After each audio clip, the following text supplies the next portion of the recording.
Ganito ang paraan ng pagluluto ng crispy pork belly ng Chinese. Yung waga sa atin ay lechon kawali, diba? Pero ang Chinese naman, ganito naman ang paraan din. Ayan. Para sa atin lang din. Ayan, crispy talaga yan, guys. Oh my God, ang sarap. Oh my goodness. Tapos, pagka-slice nila, lulutuin pa nila, isasawag sa gulay. Yan. Ganyan ang mga Chinese.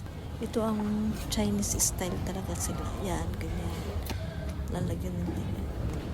Tapos lalagyan ng sesame. Yan, gisa-gisa, konti. Tapos, yun na.